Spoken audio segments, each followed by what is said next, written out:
میرے نبی پاک صلی اللہ تعالی علیہ وآلہ وسلم نے ارشاد فرمایا، جب کسی سے کوئی بات پوچھی گئی اور وہ بات جانتا تھا، اسے علم تھا، وہ گواہی اس کے پاس موجود تھی، وہ شہادت اس کے پاس تھی، اس سے پوچھا گیا لیکن اس بندے نے چھپائی، یہ سنن ابو داؤد میں حدیث ہے، اللہ کے محبوب فرماتے ہیں قیامت کے دن اس بندے کے منہ میں اللہ آگ کی لگام ڈال دے گا۔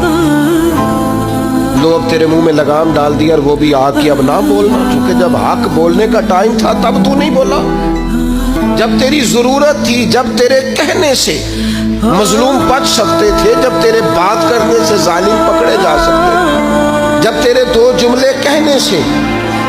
کسی شخص کی زندگی بھر کی